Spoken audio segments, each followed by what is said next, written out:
ایک حدیث پیش کی جاتی ہے کہ امام زمانہ علیہ السلام جب تشریف لائیں گے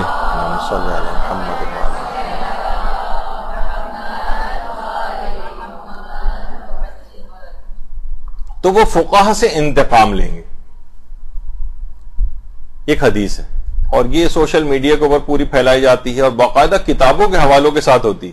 اچھا وہ کتابوں کے حوالے کتابوں میں موجود ہے لیکن ابھی میں بتاتا ہوں کہ اس کی کیا ہے.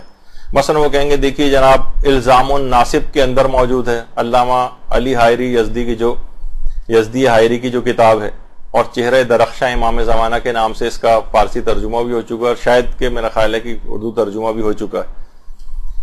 تو اس کے اندر بھی یہ روایت موجود ہے کہ امام زمانہ فقہا سے انتقام لیں گے. پھر جو ہے دلائل الامامہ اس کے اندر بھی یہی حدیث موجود ہے. اس کا بھی حوالہ آپ کو ملے گا لکھا ہوا اس حدیث کے ذیل میں. یوم الخلاص جو کہ کامل سلیمان کی کتاب ہے اس کے اندر بھی یہی والی روایت جو ہے وہ لکھی ہوئی آپ کے سامنے پیش کی جائے گی کہ امام زمانہ جب آئیں گے تو فقہا سے انتقام لیں گے. اچھا اب دیکھیے یہ جو حدیث ہے نا اصل میں حضرت امیر المومنین علیہ الصلوۃ والسلام صلی اللہ علیہ محمد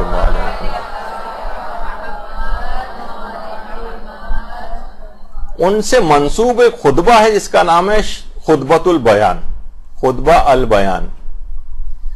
البیان امیر المومنین سے منسوب خطبہ ہے جو غالی حضرات بہت زیادہ ابھی میں آپ اس کے مندرجات آپ کو بتاتا ہوں کہ بہت زیادہ پیش کیا جاتا ہے. یہ دیکھیے امیر المومنین نے مثلا یہ جملے اس کے اندر ارشاد فرمائے. اس خطبے کا یہ ٹکڑا ہے کہ حضرت امیر المومنین سے جو منسوب ہے کہ اذا خرج القائم ينتقم من اہل الفتوى فی الدین لما لا يعلمون. امام زمانہ جب قیام کریں گے تو وہ دین میں فتویٰ دینے والوں سے انتقام لیں گے اور یہ وہ افراد ہوں گے لما لا یعلمون کہ جو کہ علم نہیں رکھتے تھے اور فتویٰ دیتے تھے. اچھا یہ والا جو جملہ ہے یہ اس طور پر بھی پیش کیا جاتا ہے لیکن اصلاً یہ امیر المومنین کے کلمات ہیں یعنی ان سے منسوب کہ جو خطبہ البیان ہے اس کا ایک ٹکڑا ہے. اچھا پھر امام نے آگے بھی فرمایا کہ وائے ہو ان پر اور ان کے ماننے والوں پر کیا دین ناقص ہے جسے یہ لوگ کامل کرتے ہیں یا اس میں کوئی کجی ہے ناانصافی جسے یہ لوگ درست کریں گے. تو یہ خطبہ حضرت امیر المومنین سے منسوب ہے اور اس کے 3 ورژنز ہیں اس خطبے کے. دیکھیے ذرا آپ کو تھوڑا سا سمجھنا پڑے گا. یہ بہت زیادہ آپ کے گھروں کے اندر بھی یہ چیز آہستہ آہستہ آئے گی. بہت سی خواتین ذاکرات بھی اس خطبے کے مندرجات کو پڑھتی ہیں تو آج اس کے متعلق بھی یہ چیز آپ کی حل ہو جائے تو آپ کے لیے آئندہ سہولت ہو جائے گی. 3 ورژنز ہیں اس خطبے کے یعنی 3 نسخے ہیں 3 متون ہیں یا متن پائے جاتے ہیں. اچھا یہ 3 طریقوں سے نقل ہوا ہے. 2 کا تو مصدر پتہ ہی نہیں کہ یہ آیا کہاں سے اور ایک جو ہے وہ اہل سنت کے کالم محمد ابن طلحہ شافعی یعنی سنی ماخذ ہے اس کا جو کہ کسی بھی طور پر استناد کے قابل نہیں. یعنی 3 طرح سے یہ خطبہ نقل ہوا ہے. تینوں کی سند ثابت نہیں. اس خطبے کی سند ہی ثابت نہیں کیونکہ اس میں بعض ایسے عقائد کا بیان بھی ہے. کیونکہ عقائد کے اندر آپ کو پتا ہے کہ یعنی صحیح حدیث ہونی چاہیے. شیعہ راوی اس کو بیان کریں وہ عادل بھی ہوں تب ان کی بات عقائد کے اندر مانی جائے گی. اور اس کے اندر عقائد کے متعلق یعنی عقائد میں بہت سے بنیادی عقائد کو ڈھا دیا گیا اس خطبے کے اندر. اس کی ایک تو سند ثابت نہیں ہے. دوسرا ہے کہ اس خطبے کے جو راوی ہیں وہ عبداللہ ابن مسعود ایک صحابی ہیں اور یہ خطبہ یعنی جو اس میں ملتا ہے روایات میں کہ خطبہ جو منسوب ہے امیر المومنین سے یہ 40 ہجری میں حضرت امیر کی شہادت سے کچھ دن پہلے ہی دیا گیا تھا. یعنی اس لحاظ سے کہا جا سکتا ہے کہ سب سے آخری خطبہ ہے یہ کہ جو امیر المومنین نے دیا ہے جو جس کی نسبت امیر المومنین سے دی جاتی ہے 40 ہجری. جبکہ عبداللہ ابن مسعود 33 ہجری میں انتقال کر چکے تھے. تو انہوں نے 7 سال بعد انتقال کے بعد آ کر اس خطبے کو کیسے روایت کر لیا؟ سب سے پہلے تو یہاں سے اس کا بات ختم ہو جاتی عبداللہ ابن مسعود. اچھا پھر اس کے یعنی یہ خطبہ جو ہے آیت اللہ سید جعفر مرتضی عاملی جو آیت اللہ شبیری زنجانی کے ساتھ بیٹھے ہوئے آپ کو نظر آ رہے ہیں، انہوں نے اس خطبے کی تحقیق پر ایک پوری کتاب لکھی، خطبۃ البیان فی المیزان. پوری کتاب لکھی اور اس میں ہر طرح سے ثابت کیا ہے کہ یہ خطبہ بالکل ناقابل اعتبار ہے. اور ہمارے جو بہت ہی رجالی علماء کے اندر آیت اللہ بلکہ جو محدث بھی تھے اور کتابوں کے اوپر سب سے زیادہ کتاب شناس جن کو کہا جاتا ہے وہ آغا بزرگ تہرانی. آغا بزرگ تہرانی ان کی کتاب ہے الذریعہ الی تصانیف الشیعہ. اس میں آغا بزرگ تہرانی نے کہا کہ اس خطبے میں اتنی غلط تراکیب استعمال ہوئی ہیں، لغویہ اور صرف و نحو کی اتنی زیادہ غلطیاں ہیں کہ حضرت امیر المومنین جیسے فصیح و بلیغ شخص صاحب نہج البلاغہ کے لیے اس کا صدور محال ہے. یعنی امیر المومنین جیسا فصیح و بلیغ شخص اتنی غلطیاں خطبے کے اندر کرے پاسبل ہی نہیں.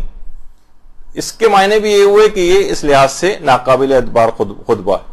پھر اس کے اگر متن کو بھی اگر ہم پڑھیں اس خطبے کے تو اس میں دیکھیے کیا ہے، اس خطبے میں علم نہ رکھنے کے باوجود فتویٰ دینے والوں کی مذمت ہے. یعنی علم نہیں ہے پھر فتویٰ، لما لا یعلمون، یعنی کن لوگوں سے انتقام لیں گے جن کے پاس علم ہی نہیں ہوتا. کوئی بھی جاہل شخص وہ فتویٰ دینے لگے اگر اس سے امام انتقام لیں گے. بالفرض اگر ہم اس خطبے کو صحیح مان بھی لیں تو یہ جاہل افراد کے جو علم نہیں رکھتے ہیں وہ اگر فتویٰ بازی کا کوئی کام کریں گے تو امیر المومنین ان سے آ کر انتقام لیں گے. تو لیکن جو دین میں فقیہ ہیں، پڑھے لکھے افراد ہیں، ان سب بلکہ دنیا میں سب سے زیادہ جو جن کی ہم عالم سمجھ کے تحقیق کرتے ہیں ان کا علم تو دنیا میں سب سے زیادہ ہوتا ہے، تو ان کی مذمت خود بخود اس لائن میں لما لا یعلمون، جو علم نہیں رکھتے تھے اس کے باوجود فتویٰ دیتے تھے، ان کی مذمت اس کے اندر کی گئی. تو اس میں بھی دیکھیے اس طرح سے کہ یہ تو جاہلوں کا یعنی ان افراد کا ہے جو طریقہ اہل بیت سے ہٹ کر ہیں، جو ائمہ معصومین کی حدیثوں کو لیتے ہی نہیں ہیں. آپ دیکھیں نا کتنے مسلمان غیر شیعہ مسلمان فقیہ ایسے ہیں کہ جو ائمہ اہل بیت سے روایات کو یکسر لیتے ہی نہیں اپنے فقہی مسائل کے استنباط کے لیے. تو یقیناً اس طرح کے بہت سے خطبے اگر کسی جگہوں پہ الگ الگ ائمہ نے جو جہاں ہم آگے چل کے جب ہماری گفتگو آئیں گی تو اس میں آئے گا کہ جہاں پر ان افراد کی اور ان علماء کی مذمت کی ہے اس سے زیادہ تر وہ غیر شیعہ فقیہ حضرات جو ہیں وہ مخاطب ہیں امام کے، جو کہ ائمہ کی احادیث سے ہٹ کر اپنے ذاتی جو نظریات ہیں اور قیاسات ہیں اس کے اوپر فتویٰ دیتے ہیں، ان کی مذمت کی گئی. اچھا کچھ علماء ایسے ہیں کہ جو بہرحال جو خطبۃ البیان کو کہتے ہیں بالفرض اگر اس کی سند صحیح ثابت بھی ہو جائے تو اس کے اندر جو باتیں کہی گئی ہیں نا اس کی ہم کچھ تعویل کریں گے. وہ تعویل کرنے والے علماء بھی الگ ہیں، لیکن اکثریت جو ہے جو بڑے بڑے فقہا کی یعنی خطبۃ البیان کے متعلق جو علماء کے فتاوے ہیں اس کے اوپر پوری کتابیں لکھی گئی. اور اگر آپ اس لحاظ سے دیکھیں کہ آیت اللہ سیستانی سے بھی خطبۃ البیان کے متعلق پوچھا گیا کہ اس کے متعلق آپ کی کیا رائے ہے، تو آیت اللہ سیستانی نے بھی اس سلسلے میں یہی بات بیان فرمائی کہ فالظاہر انہ لا اساس لہا، ظاہر یہ ہے کہ خطبہ البیان کی کوئی اساس اور بنیاد ہی نہیں. باقاعدہ آیت اللہ سیستانی نے اپنے فتویٰ کے اندر بھی یہ چیز بیان کی. آیت اللہ شیخ جواد تبریزی ان سے پوچھا گیا کہ آپ کا اس متعلق کیا رائے ہے، تو انہوں نے بھی یہی والی بات کہی کہ ہمارے نزدیک اس خطبے کی سند امیر المومنین سے یعنی ثابت نہیں ہے، یہ خطبہ ان کے نزدیک ثابت نہیں. آیت اللہ حافظ بشیر نجفی سے جب پوچھا گیا انہوں نے بھی یہی بات کہی کہ خطبہ ہمارے نزدیک ثابت نہیں کہ امیر المومنین نے ارشاد فرمایا. اسی طریقے سے آیت اللہ خوئی سے بھی جب پوچھا گیا کہ اس خطبے کی جو امیر المومنین سے منسوب ہے اس کے متعلق آپ کی رائے کیا ہے، تو آپ نے بھی فرمایا لا اساس لہا، اس کی کوئی اساس اور کوئی بنیاد نہیں. آیت اللہ خوئی کا بھی یہ جملہ ہے. آیت اللہ فاضل لنکرانی سے پوچھا گیا تو انہوں نے بھی یہی بات کہی کہ ہم نے کسی بھی معتبر کتب شیعہ کے اندر اس خطبے کو نہیں دیکھا ہے، اور اس کے مضامین بھی جو دین کے جو علوم ہیں اور جو باتیں ہیں اور حقائق ہیں ان سے بالکل مماثلت نہیں رکھتے ہیں، اور بہت سے کلمات تو ایسے ہیں جس میں توحیدی کو باطل جو ہے وہ کر دیا گیا ہے، اور یہ بہت امیر المومنین جیسے کمال عرفان اور معرفت رکھنے والے، جو پروردگار کی معرفت رکھنے والے سے بہت بعید ہے. بھی میں چند مثالیں دوں گا کہ اس کے اندر کیا ہے جو عام طور پہ پیش کی جاتی ہے. تو اور کسی کو دیکھنا ہو تو فرماتے ہیں کہ توحید جو نہج البلاغہ کے اندر امیر المومنین نے بیان کی، اس سے تو بالکل ہی، یعنی اس میں اس خطبے میں تو ایک لحاظ سے توحید پر ہی ہاتھ صاف کر دیا گیا. اچھا ایسا کیوں ہوا اس خطبے کے اندر؟ پھر اس کے بعد آیت اللہ سعید الحکیم سے بھی یہ بات پوچھی گئی. انہوں نے بھی کہا کہ کسی معتبر طریقے سے خطبہ ثابت نہیں ہے کہ یہ امیر المومنین نے ارشاد فرمایا. علامہ مجلسی بھی کہتے تھے کہ یہ خطبہ اور اس طرح کے جو اور خطبات ہیں غلات کی کتابوں کے اندر، غالیوں کی کتابوں وغیرہ کے اندر، یا اس طرح کے افراد کی جو کتابیں ان کے اندر جو ہے وہ پایا گیا ہے. اور آیت اللہ حسینی شاہرودی سے بھی جب پوچھا گیا تو انہوں نے کہا یہ جو خطبہ ہے اس کی سند کے لحاظ سے معتبر نہیں، اور معتبر اسناد سے ہم تک یہ نہیں پہنچا ہے، اور نہج البلاغہ اور دیگر معتبر کتب میں بھی یہ خطبہ وارد نہیں ہوا. متن کے لحاظ سے بھی اس میں اضطراب پایا جاتا ہے، اور ایسی تعبیرات، الفاظ اور مطالب ہیں جو ممکن ہی نہیں ہے کہ امام علیہ السلام سے صادر ہوا.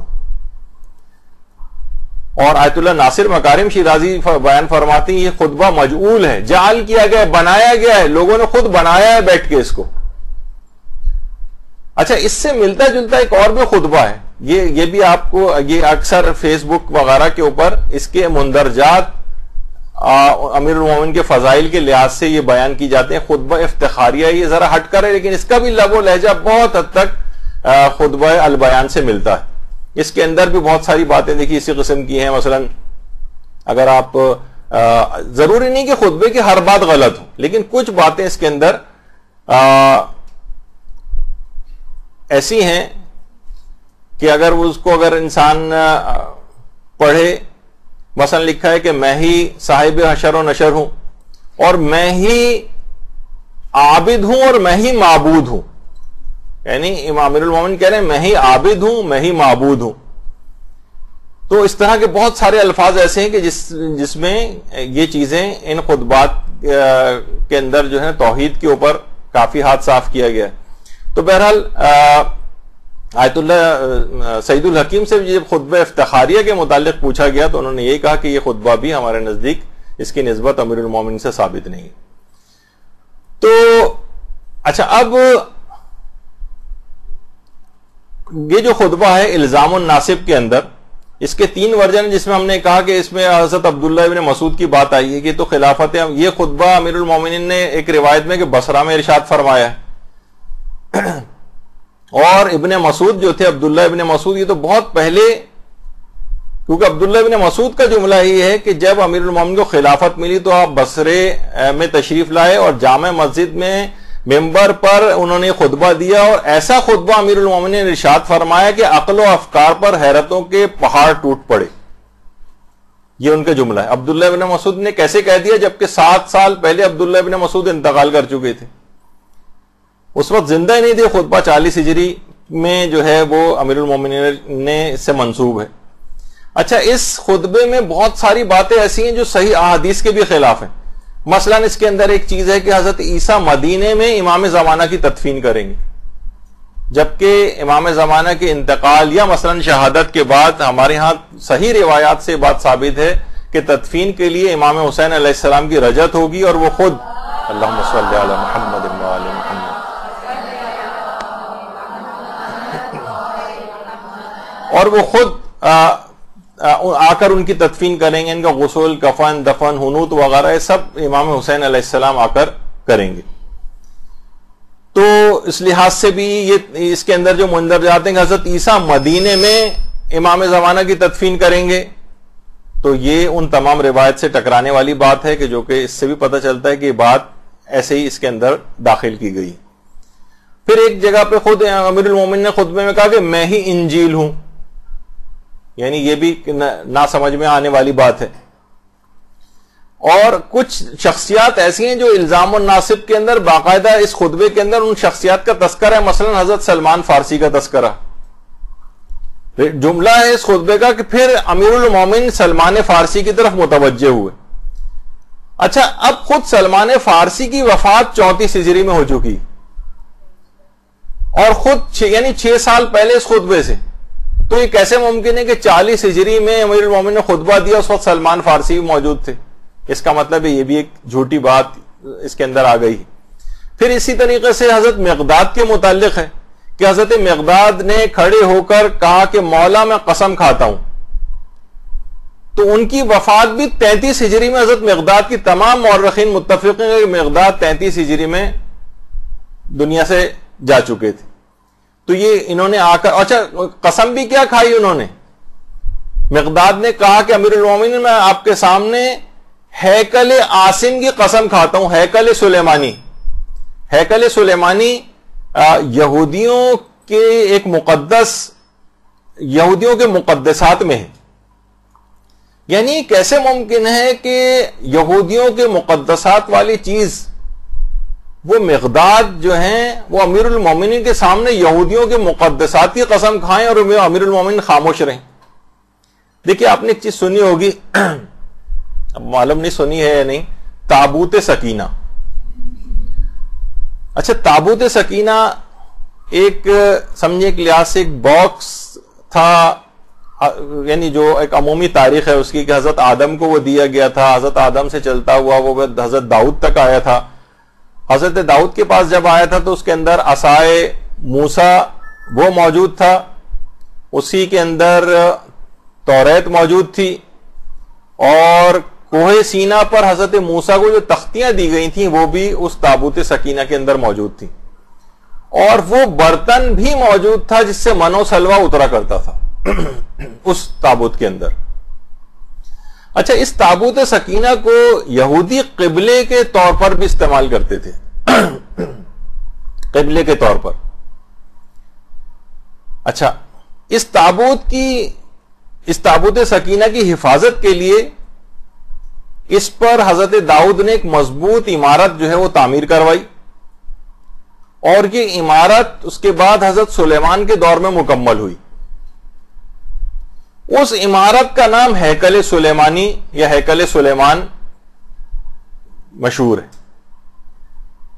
اچھا پھر تاریخ میں ہے کہ جو اس تابوت کے اوپر جو عمارت بنائی گئی تھی وہ ہیکل سلیمانی تھی. پھر اہل بابل نے جب حملہ کیا تھا, اہل بابل کی ایک تہذیب, چھوڑو بابل کا گھر والا وہ دماغ میں آ رہا ہوگا آپ کے, لیکن یہ وہ والا نہیں ہے. بابل کی جو ہے ایک تہذیب تھی اس زمانے میں. اہل بابل نے جب حملہ کیا تھا یہاں پر تو اس تابوت سکینہ کو یا اس کو اپنے ساتھ لے گئے تھے, یہ آسمان پر اٹھا لیا گیا تھا. اچھا یہودی ابھی بھی یہ دعویٰ کرتے ہیں کہ مسجد اقصی جس جگہ پر ہے وہیں پر ہی ان کی عبادت گاہ تھی یا معبد تھا, اور وہ چاہتے ہیں کہ اس مسجد کو ڈھا کر, مسجد اقصی کو ڈھا کر یہاں پر ہیکل سلیمان کو دوبارہ تعمیر کیا جائے. اسرائیلیوں کا جو مین اس وقت وہ ہے نا جس کے لیے وہ اتنے مظالم کر رہے ہیں, یعنی ان کا پوائنٹ آف ویو ہے, میں اس لحاظ سے بات بتا رہا ہوں, وہ غلط ہے ان کی یہ باتیں, لیکن وہ چاہتے ہیں کہ اسی جگہ, وہ کہتے ہیں کہ اسی جگہ پر ہمارا معبد تھا ابتدائی طور پر, مسجد اقصی اس کے بعد میں بنائی گئی, تو اس لحاظ سے ہمارا ہی اس کے اوپر حق ہے, اور ہم اس جگہ پر ہیکل سلیمان کو جو ہے وہ دوبارہ تعمیر کریں گے. تو ہیکل سلیمان یہودیوں کے مقدسات تھے. یعنی یہ کیسے ممکن ہے کہ مقداد جو امیر المومنین کے سامنے ہیکل سلیمان کی قسم کھائیں اور امیر المومنین خاموش رہیں؟ اچھا ایک تو یہ بات ہو گئی اس پہ, یعنی یہ ممکن ہی نہیں ہے. ابھی میں آگے چل کے اس میں ذکر کروں گا کہ آگے چل کے ذکر کرتے ہیں, اس کو چھوڑی. تو اس خطبے میں آگے کیا فرمایا کہ امام زمانہ آ کر قیاس کو مضبوط کریں گے, جبکہ بالکل غلط ہے. امام زمانہ آئیں گے تو کسی قیاس کی کوئی ضرورت ہی نہیں ہوگی, بلکہ امام زمانہ قیاسات کو سب کو ڈھا دیں گے اور ایک یقینی اور ایک بات کو جو ہے وہ لوگوں کے سامنے پیش کریں گے. خود ایک بہت عجیب و غریب بات ہے کہ امام زمانہ قیاس کو آ کر مضبوط کریں, جس کی خود اتنی زیادہ مذمت کی گئی. پھر اس خطبے کے اندر بے تحاشا غلو پایا جاتا ہے. مثلا اس کے اندر یہ خطبے میں کہ میں مسبب الاسباب ہوں, جو پروردگار عالم کی ذات ہے اس کے متعلق امیر المومنین اپنی طرف نسبت دیں, ممکن نہیں ہے. پھر آگے فرمایا کہ میں ہی اول و آخر و ظاہر و باطن ہوں, اور پھر آگے اس سے یہ فرمایا میں ہی شاخوں پر پتوں کو اگاتا ہوں. پھر آگے فرمایا کہ میں ہی موسیٰ کا عصا ہوں. یعنی نہ سمجھ میں آنے والی بہت سی باتیں ہیں. اور یہ بھی کہا کہ میں ہی آدم اول ہوں، میں ہی نوح اول ہوں، میں ہی بادلوں کو پیدا کرنے والا ہوں، اور پھر فرمایا کہ میں ہی زمین کو بچھانے والا ہوں، میں ہی آسمانوں کو بلند کرنے والا ہوں، میں ہی مومنین کو قبور سے نکالنے والا ہوں. یہ امیر المومنین کے جملے آپ دیکھ رہی ہیں. میں نے ہی سورج کو روشن کیا ہے، میں نے ہی ستاروں کو پیدا کیا ہے، میں ہی قیامت برپا کروں گا، اور میں ہی ارحام میں صورتیں بناتا ہوں، یعنی ماؤں کے پیٹ میں بچوں کی صورتیں وہ بھی میں بناتا ہوں. تو میں ہی غفور و رحیم ہوں، میں ہی عصائے موسیٰ ہوں، میں نے ہی انبیاء اور مرسلین کو مبعوث کیا ہے. یا بے تحاشا اس کے اوپر دیکھیں گے سوشل میڈیا کے اوپر خطبہ البیان کے بہت سارے مندرجات اور خطبہ افتخاریہ کے، وہ آپ کے سامنے ابھی جن کے متعلق آپ نے تمام علماء کے بیانات سنے کہ بالکل بے اساس خطبہ ہے، اور اس کے اندر جتنی باتیں اس طرح کی ہیں، اور بہت سی اس طرح کی بھی چیزیں ہیں کہ میں ہی یہ بھی دیکھیں سوشل میڈیا کی ایک پوسٹ ہے، میں ہی سجدوں کا در ہوں، یعنی میری در پہ ہی جو لوگ آ کر سجدہ کریں.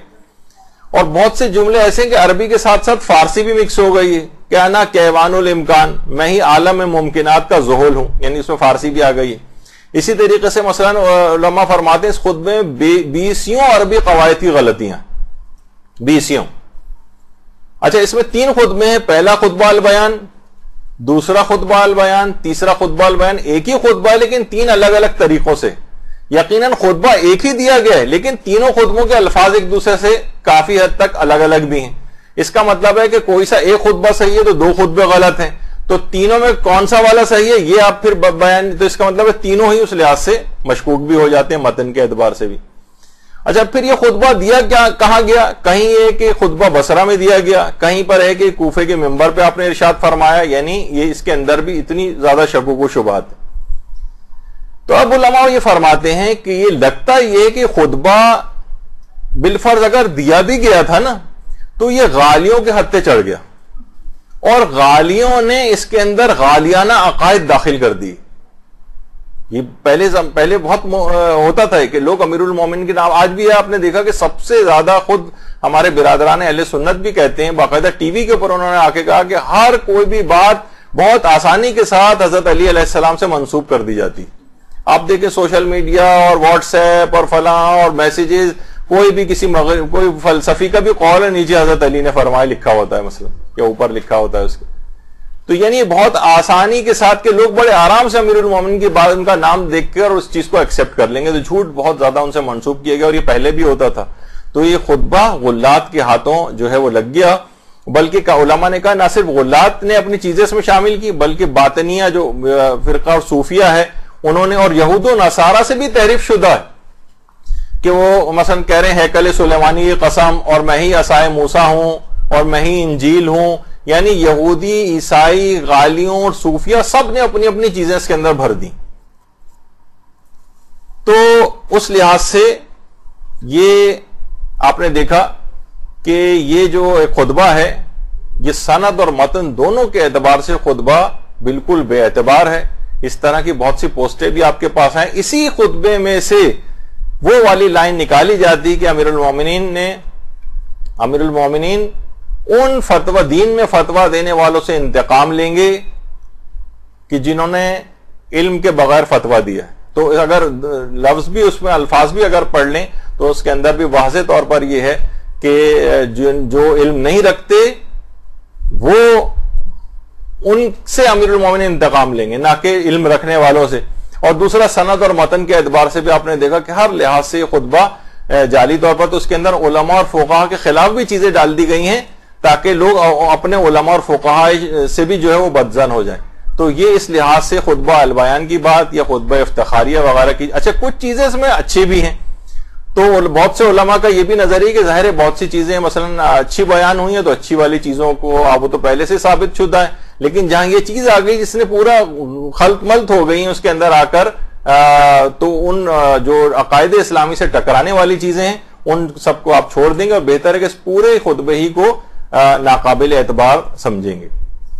برحمتك يا أرحم الراحمين وصلى الله على محمد وآله الخطا